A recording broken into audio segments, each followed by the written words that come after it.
what does success look like? Mm-hmm. Right? He asked that. And that was the first time anybody had asked me that question in my career. And I go, you know what, man? I don't really know. Yeah. Like, I just feel like it's kind of like I feel if it works Mm-hmm. or not, right? And he's Exactly. like, no, it's gotta be something measurable, right? And so I ask that question now constantly, and any time I'm heading into a board meeting or whatever it Mhm. is like, well, what did we define success as, Yeah. basically? And did we do that? Hi there, this is Vijay Damojipurapu, and you're listening to the B2B Go-To-Market Leaders Podcast.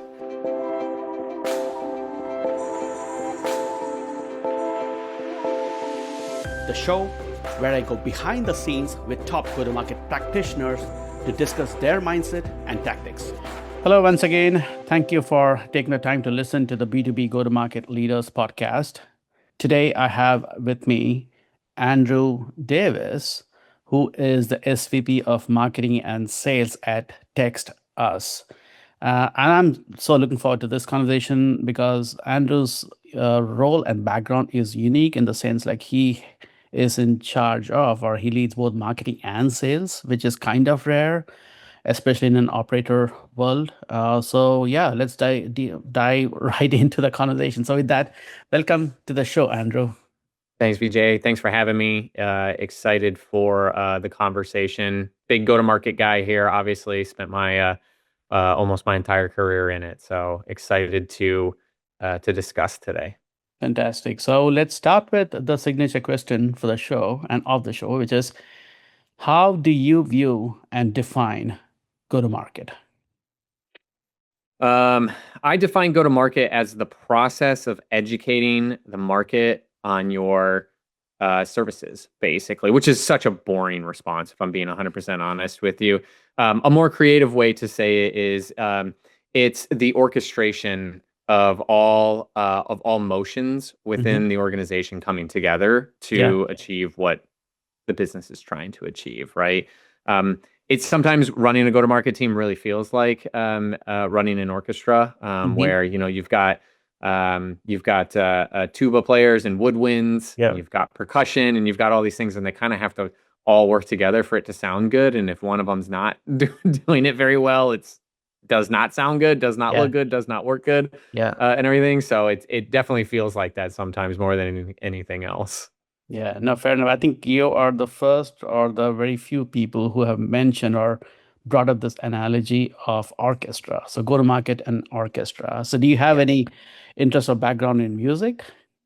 A lot of interest in music. I played piano as a kid, and really enjoyed that. And then as I grew up, I kind of fell out of that, and did more sports and things along those lines. And then kind of got into filmmaking, and Mm. that's what I went to school. Ended up going to school for was cinematic arts, and theater. I really wanted to make films and be a film director. And so, this was before TikTok and Yeah. Instagram, and making, movies were really, really easy, and everything. And so studied that. And so I love music. I think music makes a movie. I think music triggers emotion. I think it can have therapeutic tendencies to it as well. But it's just one of those things where it just feels like everything has to go right. You know what I Yeah. mean?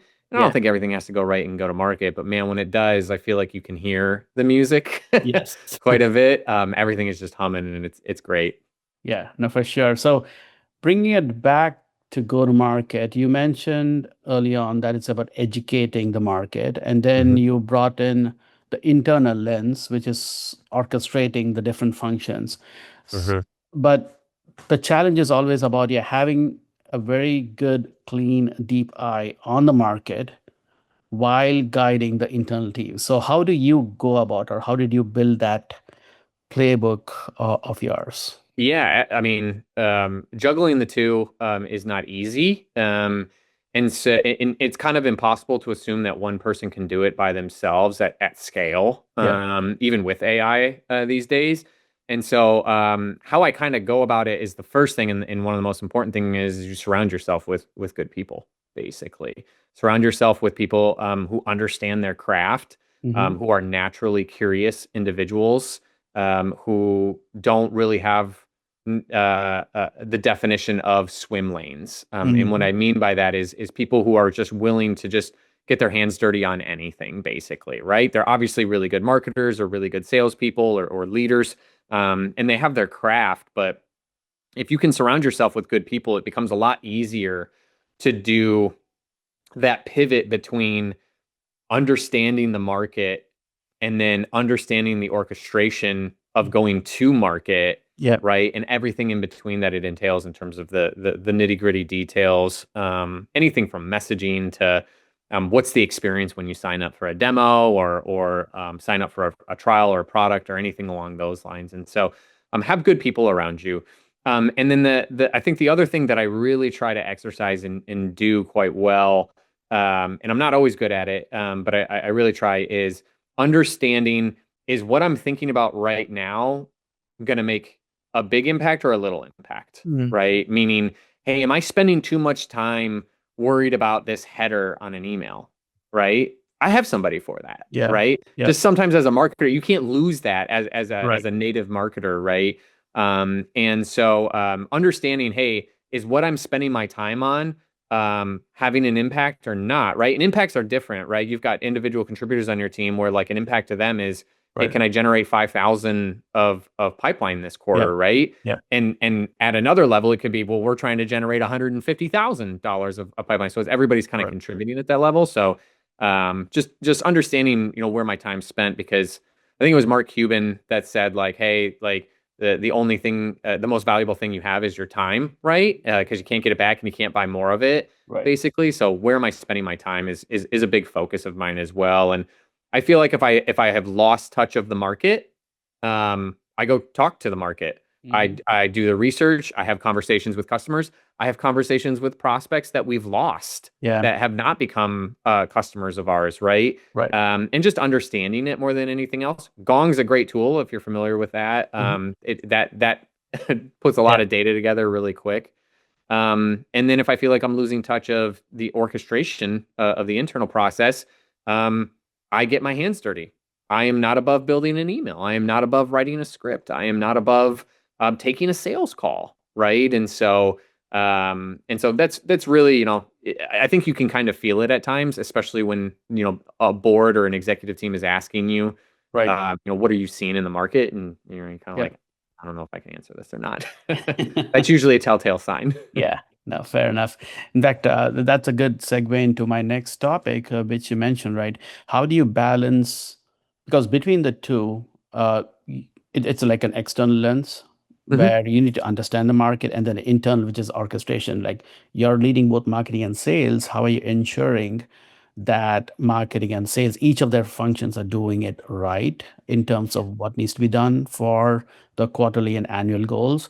But at the same time, you also have to interact with product and post sales as well. Yes.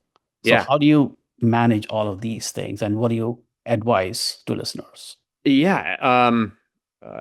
It goes back to my first point. You can't do it all Yeah. yourself, right? You can to a certain extent, but once you get to scale, a couple million in revenue, it's going to get away from you pretty quickly, right? Mhm.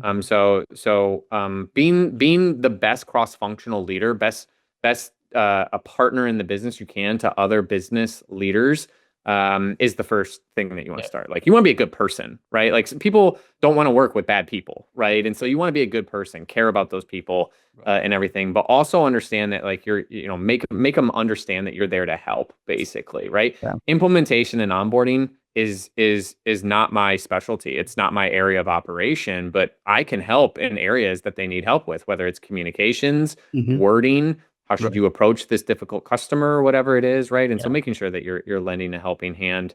And then you got to have real partnerships with your fellow executives at the organization. You really have to have an instilled amount of trust with them as well, of saying, hey, listen, I'm doing my part, or I'm trying to do my part, especially if you're having a rough quarter or not. Yeah. And I see things, I'll surface those things as a partner to you. I'm not going to point my finger at you, and I'm not going to blame you if things are going wrong, but I will be a good partner in terms of calling out opportunities for you. And then I will trust that you're going to go and do the right thing here, basically, based Yeah. off what we talk about, right? Mhm. So In a remote environment, like we are, that is constant communication. That is over communication, Yeah. multi-channel Right. communication, in a way, right? It's not just the Slack. It's a lot of other things as well. And so, I mean, being a good person, over communicating, and then lending a hand where you can in areas that are not, technically your swim lane, Yeah. is a great way to really understand, one, how the business operates, and then two, can you make an impact and a difference, Yeah. basically, right? I'm always be open to feedback as well. I'm always open to feedback where I got a great partner in the business right now who deals with the customers, right? And they're like, hey, listen, like these customers, like 4 months in, they're not understanding X. Like we've got to do a better job at educating them about this specific feature or capability. They Hmm. have a different impression of it. And I'm like, that's great feedback, right? So I Yeah. implement that to the sales team, right? And it's not just about KPIs. It's not Yeah. just about revenue. It's about an experience as well. And so really creating that open door of feedback culture. Um, and then the last thing that is really big with us right now, and I've had in my career, and really look for when I'm looking to join an organization, is ownership and accountability. Those are the two big things, right? Like you're not a jerk if you expect somebody to be accountable, Hmm. right? I think there are a lot of people in business that have a hard time, like they think it in their brain, but they have a hard time verbalizing, like, hey, actually, like I needed you to do X, Y, Z, Yeah. basically, Yeah. right?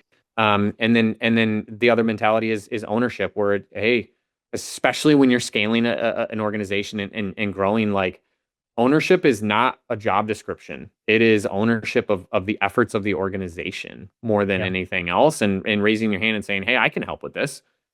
I know this. Right. I think we could do X, Y, Z. So having those things in place really help you balance more than anything else, from an org operation standpoint. Yeah, no, that's good summary. So we'll come back to a couple of points that you touched on here, Andrew. But before that, let's actually go take a step back, go big picture, and then it'll be good if you can walk us through your career journey, starting from I think your first role as a biz dev person, and then Yeah. how you grew to what you became and what you're doing today. Absolutely. It's kind of a fun journey. Had a bunch of stops along the way, especially early on in my career. But like I said, I went to school for film, and cinematic arts. So really knew how to produce videos more than anything else, and could do it on my own, like video, audio, lighting, etc. Yep. Graduated in the middle of a housing recession, and so not a lot of work available. So took the first job that was offered to me out of college, which was a sales job, walking door to door in Detroit, Yeah. selling T1 lines in a cable internet world, Hmm. basically. And that probably dates myself a little bit, but that's basically selling a 1999 Honda Civic, to people in 2026. Basically, it works. It still does the job, but it's not as good as what's coming out today, Right. basically, right? So learned a lot about rejection in that Hmm. role more than Yep. anything else. And my wife got a job in Texas, and I had never been to Texas or anything along those lines. And we decided to move.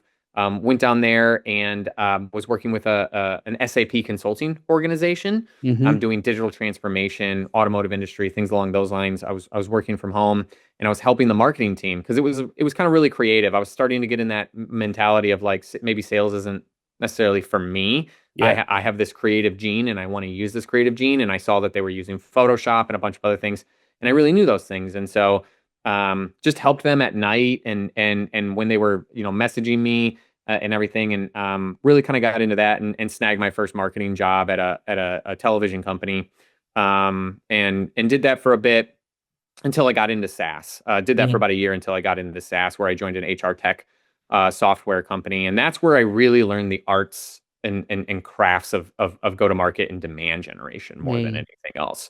I learned that I was really good at demand. I was really good at taking analytics, understanding what's working, understanding the channels, and growing them, Yeah. basically, right? Yeah. So didn't have a huge budget to work with, only a couple $1,000s a month, right? Which is big to some people, little to other people. But for an Yeah. organization that was doing 300 million, you're like, I think I should have a bigger budget. So I kind of had to prove it more than anything else.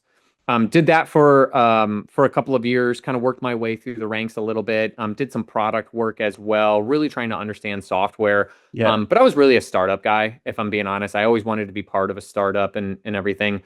And so anyway, I had the opportunity about a year after I had done some product work, where an old CRO had given me a call and said, "Hey, we're building something really cool over here in the field service management space, and I want you to come over here and talk about marketing."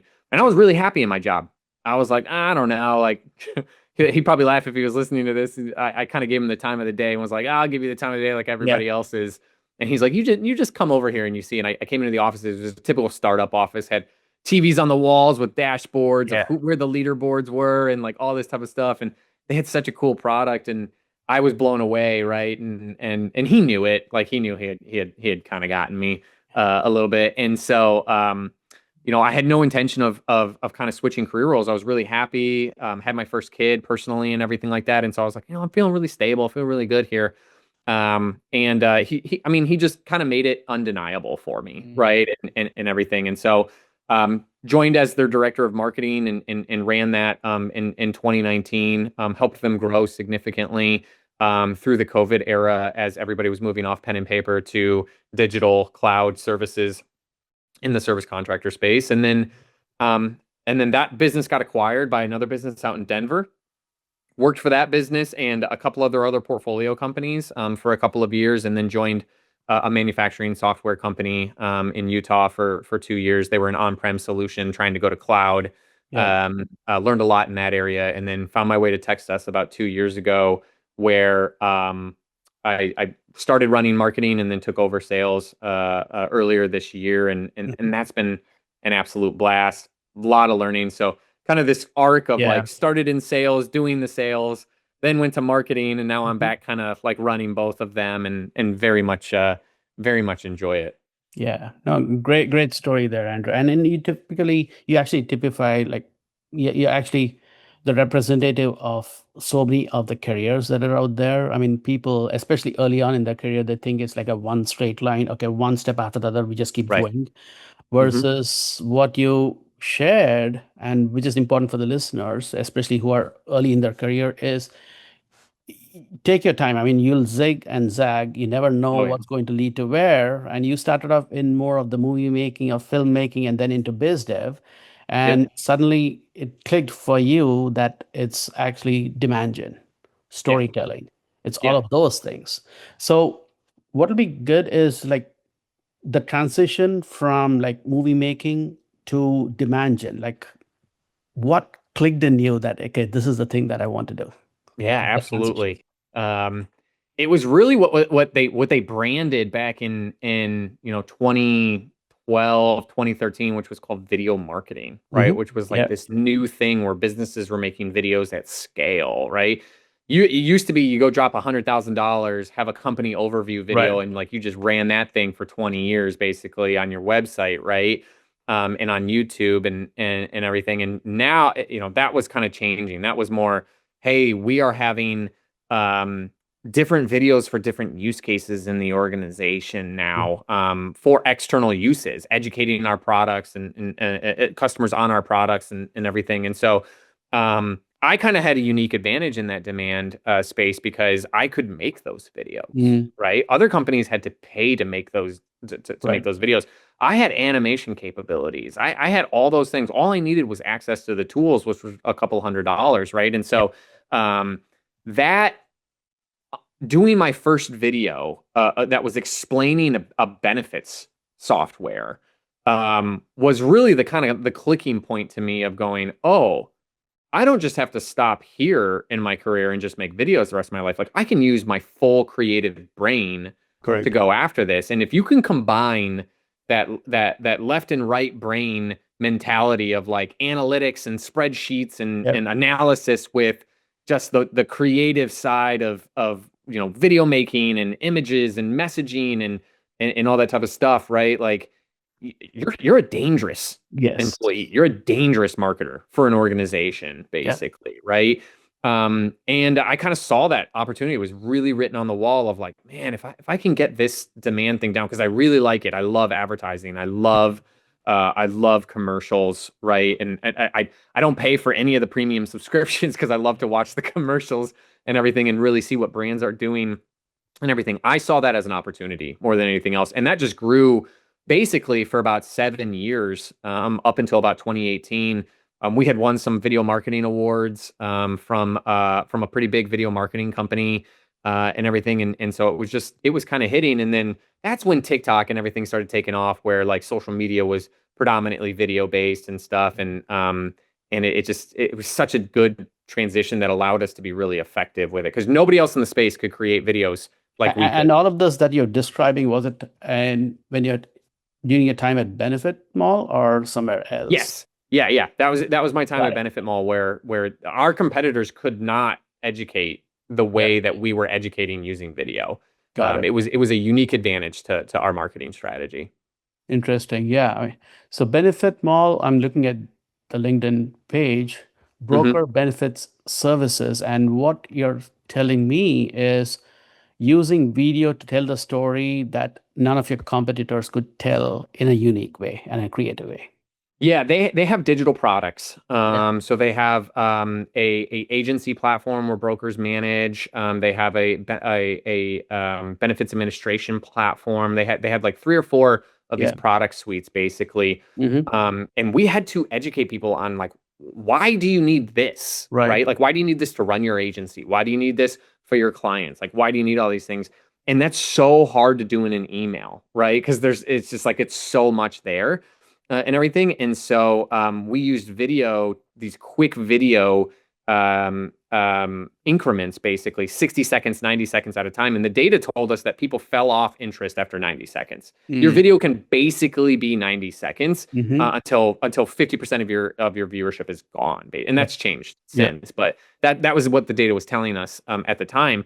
And so we were making these quick digestible videos of like, what is agency focus? What is pay focus? What are all these things basically that people should use and should have interest in? And the whole goal was awareness and education, right? Videos don't close deals. They just Yeah. create them more than Yeah. anything else. And so, yeah, that was happening a lot. That business has changed quite a bit since I've been gone and for the better, right? But that was a very, new and up and coming tactic for the demand gen world in the SaaS space. Yeah. And you mentioned tying that to metrics. So Yes. were you doing that or were you working with someone in the finance or marketing leadership role? Like, how are you doing that? All me. Yeah, all me. We got a video marketing platform called Vidyard. Yep. Still they're a market leader as well. And I wouldn't say we were their first customer by any means, but we were very early in their stages. They had just come out of Y Combinator and stuff a couple years prior. Yeah. And they were like the first ones to be like video marketing, right? And so it wasn't like put your video on YouTube anymore and it's just out in the ether of like good luck with your analytics and your views and your clicks and everything. It was now like this is your channel. And like you can track engagement, you can create chapters, which I thought was really cool at the time, where if somebody was interested in a video, like let's say we were making a video on a payroll solution, right? And we had a guide that guided people through getting a payroll solution for their organization. We could have that guide pop up in the corner of the video, and they could click on that, and we would use that as lead generation, Correct. right? So we got people's attention. We're educating them. Guides right here, call to action. Right. Like it was a very good flow process, right? And then if they were interested, you could pause the video and say, hey, what do you want to learn more about? And kind of choose your adventure, basically. And that was a platform we'd use. All of that fed data back to me, right? And I was obsessed with that because it was telling me of whether my videos were good or not, basically, right? Is it doing the job or not, basically? Which then led to other analytics of like, can we go look at Google ads? Can we go look at LinkedIn and Facebook ads and things along those lines? And those analytics just became really natural to me more and more. But yeah, it was all me. It was kind of like trial by fire in a way of just like, good luck, learn to swim. No, it's again, a lot of it is about habit building or habit stacking, if you will, right? Because you were natural and you gravitated naturally towards the video world and doing videos. And when the videos went out there and you started seeing the stats that CTAs, downloads, right, awareness and influence leads are happening, it's like it's a feedback loop. Absolutely. That prompts you to create more videos and Absolutely. and you go to more other stats, other channels now. Yep, absolutely. I wonder sometimes how different it would have been if I had jumped into that 10 years later, you know what I Yeah, mean? And with the TikTok world that we live in now and everything. But yeah, the stats were huge, right? And that was really, it just kind of really told us, where do we put our attention? Do we right. put it on this product? Do we put it in this channel? Right. And we would have the videos in other channels as well. It wouldn't just be, hey, it's on our website. It'd be, hey, it's listed on our YouTube and we get advanced analytics back from that. It's on our landing pages. It's on LinkedIn. It's on Facebook. Like, which channel's grabbing the Yeah. attention more than anything else? And then, yeah, so you grew up in the ranks of marketing, and then you start taking on marketing leadership roles. And if I look at your LinkedIn, it happened when you were at Service Fusion, but then more Yes. when you were at EverCommerce. So Yeah, talk to us about that transition. absolutely. EverCommerce purchased Service Fusion at the end of 2020 and rolled them into their portfolio, and I stayed on that account and everything. But the transition to leadership was, I'll be honest, bumpy at first. Yeah. I was an individual contributor before that, right? Like I had managed a couple interns, maybe one employee, but I wasn't doing anything, Mhm. I didn't define myself as a leader at that point, and Yeah. everything. I was just leading in my role more than anything else. And so kind of switching over was bumpy for me for the first couple of months. I struggled with the rest of leadership to keep up with them. I constantly had imposter syndrome of, do I belong here? Do I belong at this table? I remember I went into my first executive meeting at Service Fusion, and I was sitting there and we were walking it through, and they were asking questions, and I was like, I don't know the answers to any of these questions. Holy cow, right? I don't have platforms stood Yeah. up. I don't have analytics Yeah. stood up. And the crazy thing is like that's a startup. And Mhm. so their CEO and their COO and their CRO, they all knew how to do that stuff. It wasn't typical executive at Right. Fortune 500 company. Like, these people were scrappy and got their hands dirty every day. And so there was no able to BS your way Mhm. through, fake it till you make it type of thing. Right. You really had to figure it out. And so first couple of months were a struggle for me, just getting my sea legs and everything like that. Then I started hiring my team. And again, it goes back to the point I brought at the beginning, which is surround yourself with good people, Yeah. right? And if they're not good, you kind of know it pretty quick. I'm gonna Yes. be honest with Yeah. you. You know it pretty quick, and move on from that, right? So it's just, sometimes it's just not a good fit. And so surround yourself with good people who are naturally curious and want to learn, and they will move fast for you. And that's when we really started kind of cooking and moving quickly. Right around that time, COVID hit as Yeah. well. So figuring out how to manage in a work from home scenario was very difficult. But man, the business was growing very quickly through that. We definitely benefited from the COVID boom as well, and ran that all the way through 2020 until we joined EverCommerce. Still ran the same job, had the same team at EverCommerce as I had at Service Fusion. We were just managing a couple other businesses in the same space as well that were in their portfolio.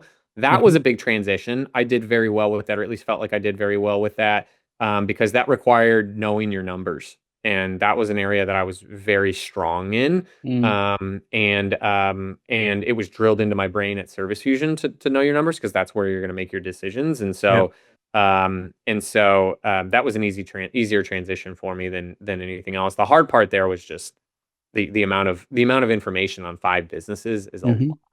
Yeah. Right? Like, that's a lot as an operator type of thing. Right. And so that was just an area that I think anyone would struggle in, to be Yeah.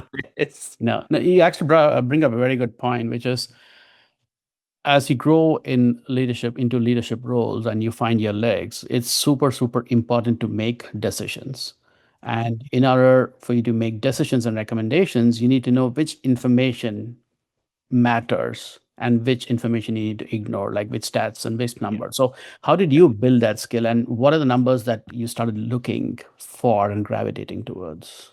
Yeah, sometimes you learn which KPIs aren't important by bringing them up in a meeting that no one cares about. Yeah. Honestly, like traffic is a great question. Is a great KPI. It's a leading indicator, but traffic doesn't Correct. lead to Yes. dollars in B2B SaaS marketing, Yeah. right? And so, I launched a new website at Service Fusion, and I remember one of their executives was like, "Well, how's it performing?" I says, "Oh, it's doing great. Like, Yep. traffic's through the roof and stuff like that." But the conversion rate was terrible. Like it was Mhm. honestly, it was down, and I was like, "Well, what the heck? Why is that down?" And he Exactly. literally takes his computer, turns it around, and shows me, and he's like, "Your trend is going down. Mm. What do you have to say about that?" And I was like, "I'm gonna have to get back to you on that." Yeah. Type of thing, and so it really was learning. Like I felt like I was swimming in the deep end pretty quickly. But I remember this time I was prepping for a campaign more than anything else at Service Fusion, and I had a guy that I worked with named Mark, and he came in, and I was telling him about it, and he just goes, "That's cool, man. Like, what does success look like?" Mm-hmm. Right? He asked that, and that was the first time anybody had asked me that question in my career. And I go, you know what, man? I don't really know. Yeah. Like, I just feel like it's kind of like I feel if it works Mm-hmm. or not, right? And he's Exactly. like, no, it's gotta be something measurable, right?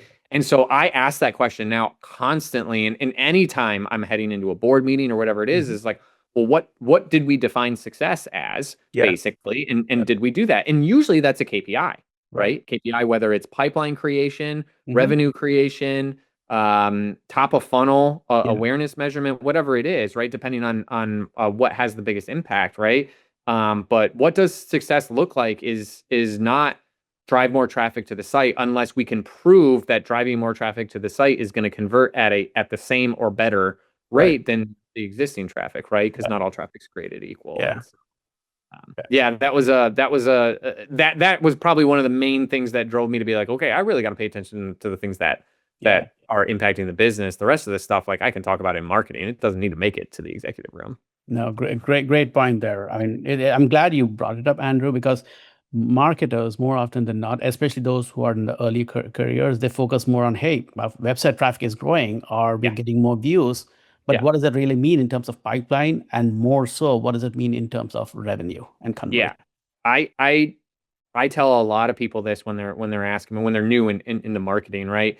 I said you need to see yourself as a revenue generator. Yeah. You do not need to see yourself as a creative. You have a superpower as a creative, right? I had an OVP that told me, she goes, everybody in business wants the box of Yeah. crayons. Everybody's got the idea, right? We should do XYZ. And Right. she goes, we're just marketing is just the box of 64 crayons, right? Mm-hmm. That had the Hmm. sharpener on the side in grade school. Everybody else has the 8 color box of Yeah. crayons, right? Yeah. We're just the creatives. But I tell everybody, you've got to be you got to see yourself as a revenue operator. My job is to generate revenue for the business. You may not be selling it, Correct. right? But if you have an inbound model, you're generating people who are going to buy, like interest in that. Mm-hmm. And if you're an outbound model, you are building content that is going to Correct. get people's attention, Yeah. right? And so it's I encourage people to really see themselves as that, because if you interview 5 marketers and only one of them understands metrics, understands revenue, and understands influence, Yeah. they're going to stand out amongst anyone else in the marketing space, because everybody else is talking about design, and they're Yeah. talking about looks, and oh, I came up with this ad. And it's like, that's great. That's really, really good. That's good for you. What did it do? What did Yeah. success look like? Yeah. Right? Yeah. And a couple of points over there that you mentioned, Andrew. One is, given your background, you gravitated naturally towards content and Mhm. content-led go-to-market heavily early on, Mhm. Yeah. right? But then as you grew in your career and started experiencing other products, other companies, other geographies, clearly that will not cut it. I mean, content-led go-to-market is good, but then you need to start investing in field, you need to start investing in maybe community events and other channels as well, right? Yes. Partnerships and so on. So how did you go about learning quickly and delivering on the numbers for all those go-to-market motions? The biggest thing that I transitioned from content development and content marketing to was advertising more than Hmm. anything else. Is like, how can we use this content to get in front of more people Yeah. um, at scale? And it was clearly, let's put dollars behind it, right? Videos, for example, CTV is such a cool thing. If you've never explored it, I would highly recommend any brands exploring CTV, where you're taking advertising, and you can advertise on television and streaming in front of people in their houses, Mm-hmm. targeted, right? It's no Mm-hmm. longer you're calling ABC and trying to advertise during the Super Bowl. Right. That's a dream, of Yeah. course, but 99.9% of brands don't get to do that. And Mm-hmm. so finding a way to put dollars behind the content you're already investing in, you're just doubling, tripling down on your content investment at that Right. point, Yeah. basically, right? So advertising was a big thing. PPC, obviously, that comes with its territory of understanding metrics and how that ecosystem operates, right?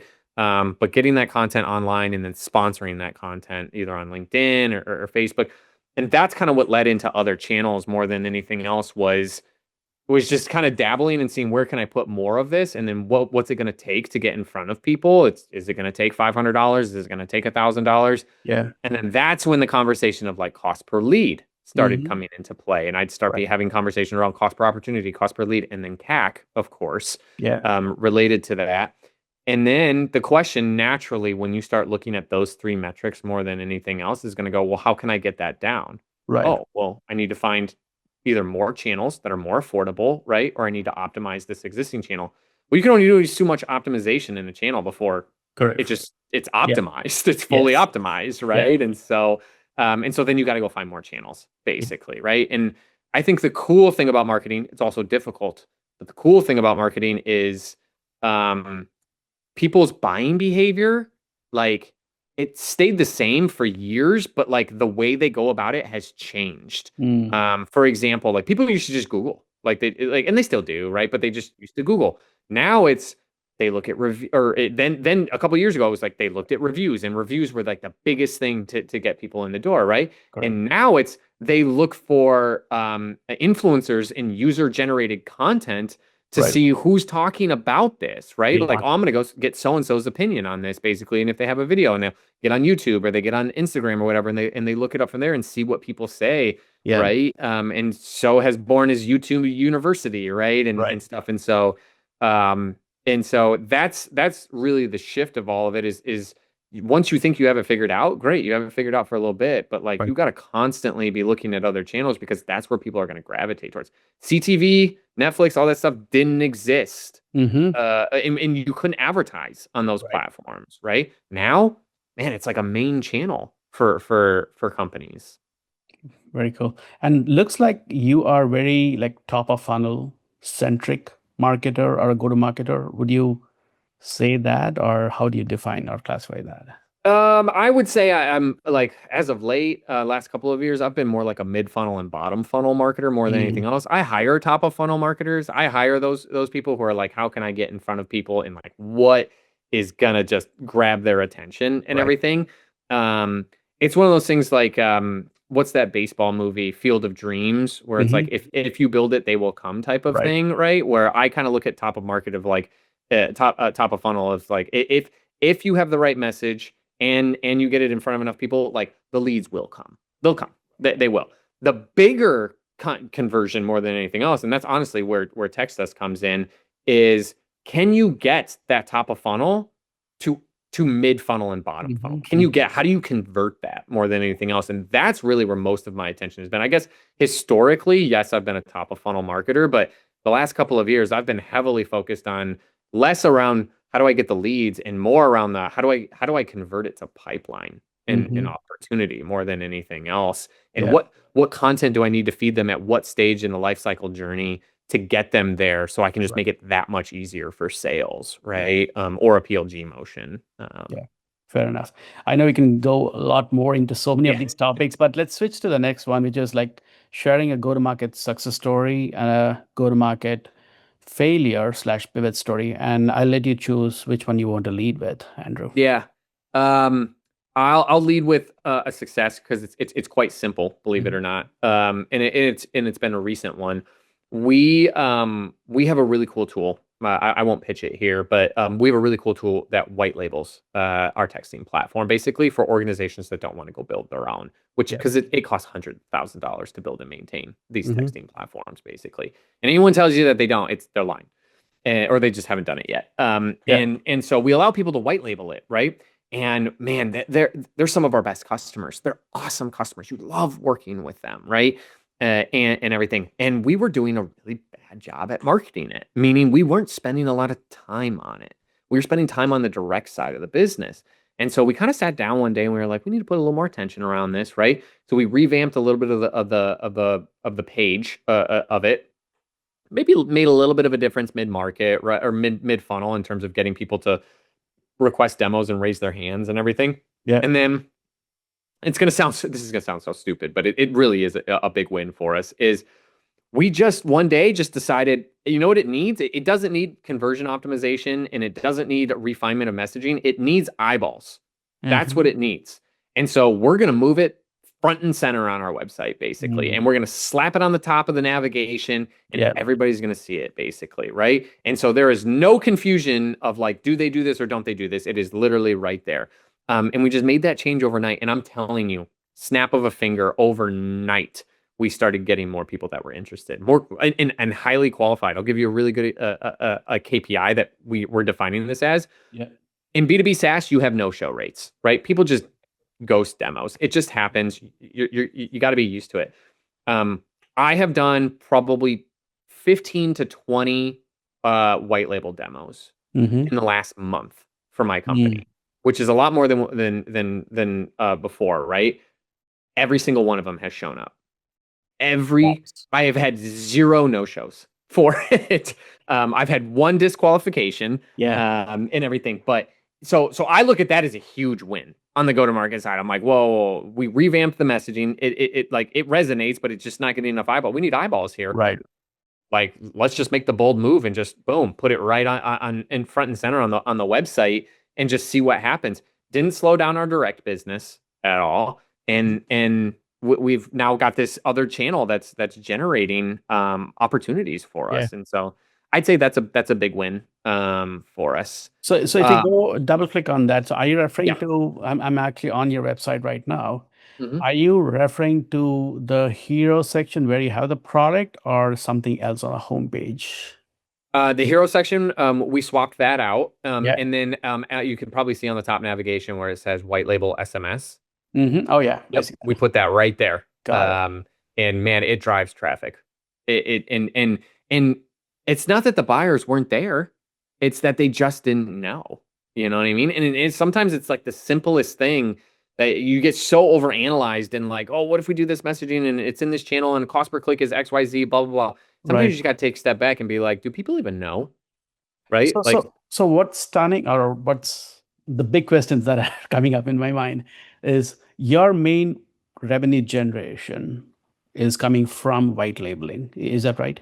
Or not? No, it's our direct business. It's our direct business. Yeah, we have a secondary revenue stream coming from white label. Got it. Okay. And then one of the tasks was, how do I increase the pipeline and revenue for white label? Correct. In addition to the mainstream. And that somehow that messaging for white label was buried deep in some of the pages. It was getting lost. We had redone the website a year ago, basically, and the content was there, but I just think it got lost more than anything else. And I think people come, they look at it, they get their assumptions, and they decide if it's for them or not. And it just wasn't there. It just wasn't easily seen, invisible. Fair enough. Great story. Yeah, I mean, more often than not, especially in go-to-market teams, we overthink and try to overcomplicate stuff, versus the big insight for folks listening in is, if you're trying to drive revenue for a product or a service, just improve the visibility of that upfront. Yeah, do the things that are common sense first, right? Like, been a marketer for 15 years in B2B SaaS, and I was like, oh, maybe we should just put it on the navigation of the website. Like, sometimes it's those conversations, right? And they can make the biggest difference, right? And so don't think that there's some magic potion that has to happen every time, right? You just do the simple things well, and field of dreams. If you build it, they will come, type of thing.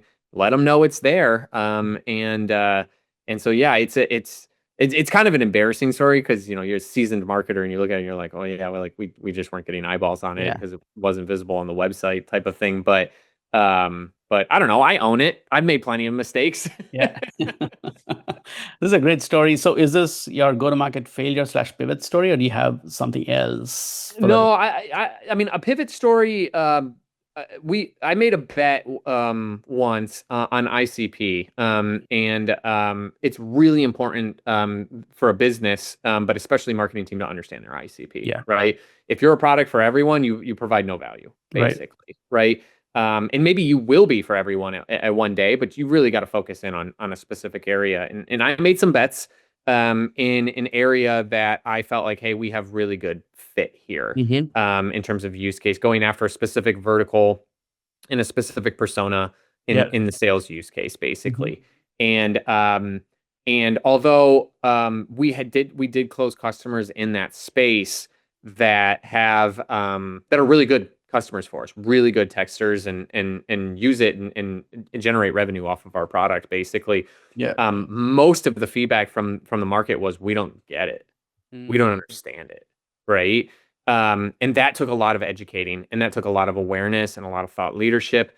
And what I thought would take maybe 6 months of total penetration work to get into market and get product market fit is taking a lot longer in reality. And so that was an area where I've kind of taken a step back a couple of times in my career and been, okay, my assumptions and my research was wrong, basically, right? And I really need to gravitate towards where we do have product market fit, right? Not where I think it would work. Just because I use it in a specific use case doesn't mean that other people would, right?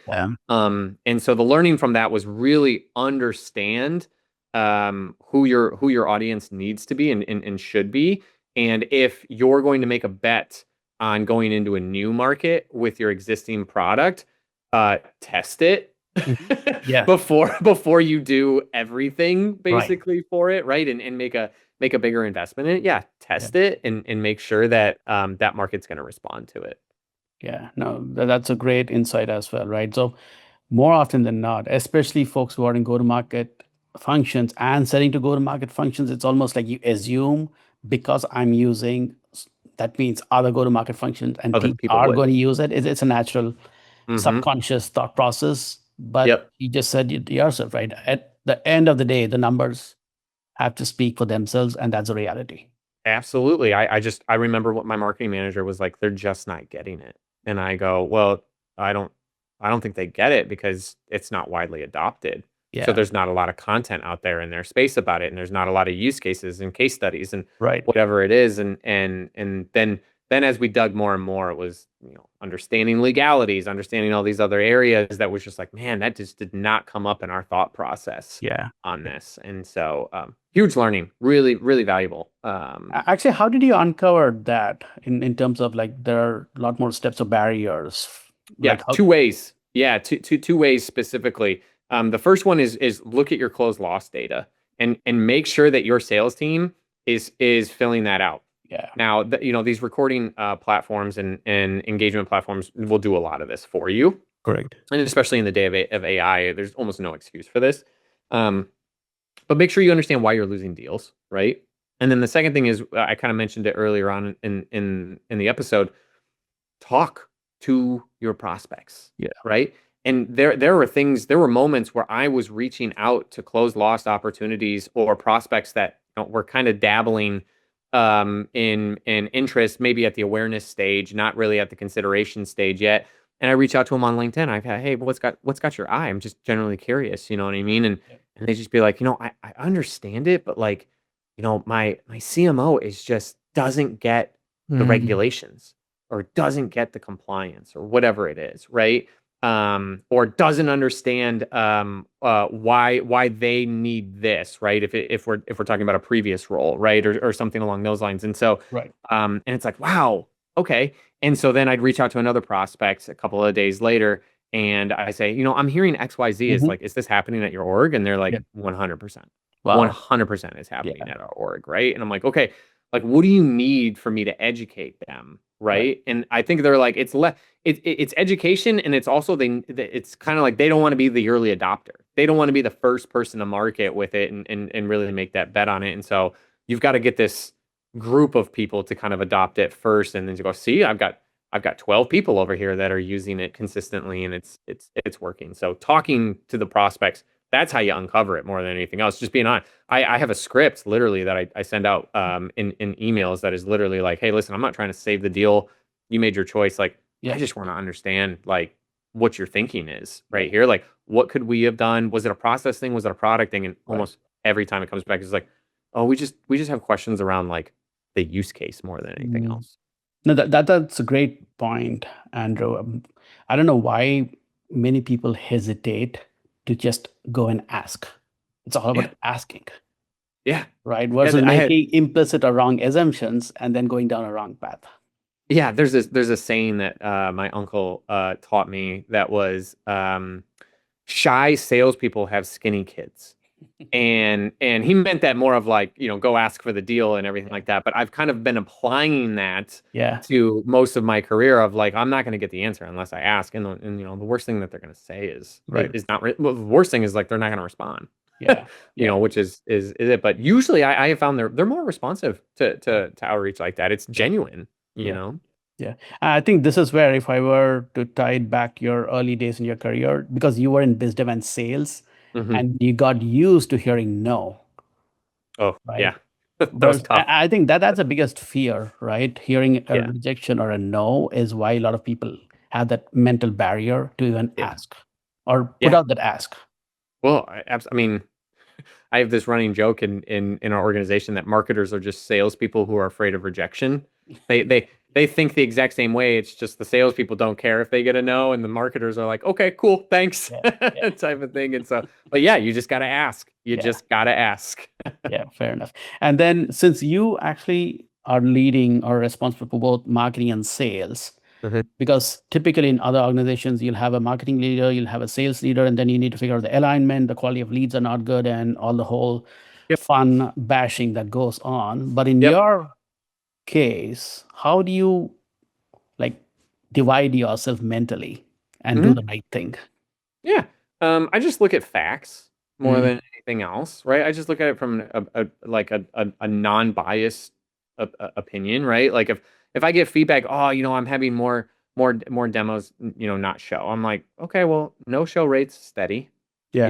and so like the data is factual, tells me what I need to know, right? Mhm. Oh, the leads are bad. Oh, okay, like let's go look at them. I look at a list of leads and I start going through and I'm like, okay, that one looks like gibberish. Somebody slammed their fist on a keyboard. It looks like this one looks good. This one looks good. This one looks good. Like these look good. Or well, no, you're right. They're not good. They're not picking up the phone, or they're not your ICP fit, or they're not the type of persona that we're looking for. Whatever it is. And so I kind of just look at facts. Um, One thing that I've done really well in my career is making sure that I'm partnered with the sales leader in the event that I'm not managing sales really closely. Mhm. During interview processes and everything, I make it really clear. I'm like, listen, this does not work if you and I are not aligned. Correct. This does not work if you and I are not partners Yeah. here, right? Because I am not we're generating awesome leads and your sales team just can't close. But Hmm. if we're losing deals that we should be winning, I'm going to call that out. Just Right. like if we're not generating leads or opportunities, you're going to call that out, and neither one Oh, of us are going to be mad at each other. We're going to right. treat that as a partnership, right?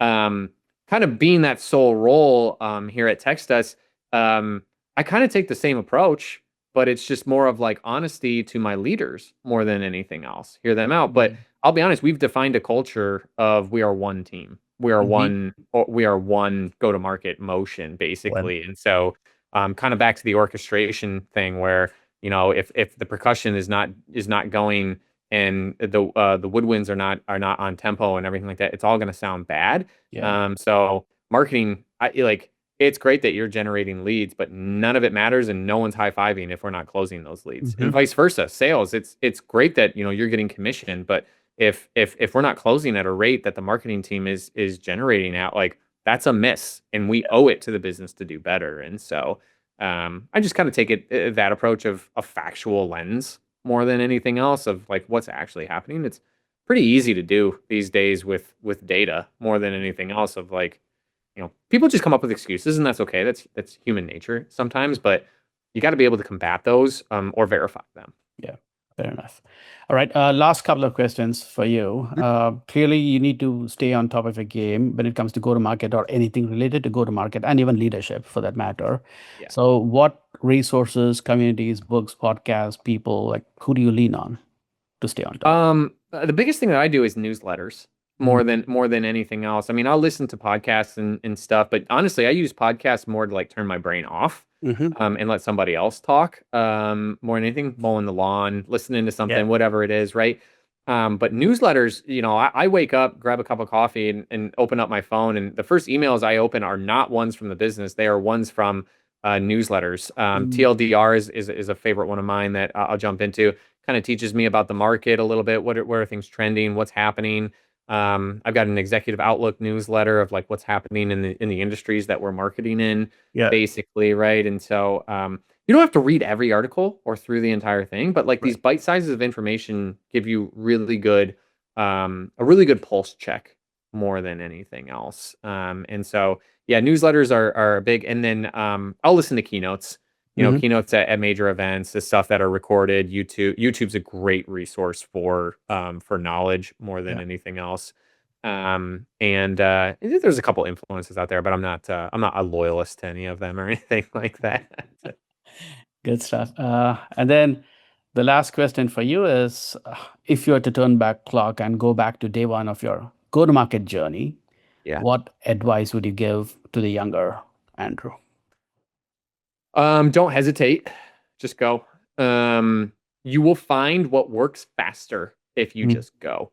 I think there's a fear of decision or decision fatigue, one or the other, that's happening in the workplace now. And I think people are afraid to make choices that could negatively impact the business and then have to answer for them. That's where like the accountability and the ownership culture that I talked about earlier kind of come in, where if you build that culture and everything, people will not be afraid to make choices, right? And you as the leader may not agree with that choice, but you need to respect that they made that choice instead of making you make that choice every single time, basically, right? And so if I did things differently, there were a lot of ideas that I had that I never executed on because I was waiting on a decision, or I didn't pitch it correctly, or whatever it is. Yeah. And honestly, I probably should have just done it and said, see, it works, right? Yeah. And yeah, I would have eaten my lunch a little bit too, in terms of a couple that didn't work, obviously, like we talked about. But yeah, I would say execute. Don't hesitate. Just if you think of a good idea, a good video, a good advertising campaign, a good slogan, whatever it is, like go do it. Chances are, it'll make you stand out. Fantastic. Great conversation, Andrew. It was a fun conversation. I'm sure even the listeners would have got a lot of insights and tactics. So thank you for the time, and good luck to you and the team at TextUs. Thank you. You too. Appreciate you having me on, and I really appreciate the conversation. Hi there. Thank you for listening to this episode of the B2B Go-To-Market Leaders Podcast. I have all of the show notes and a full transcript on strativ.com.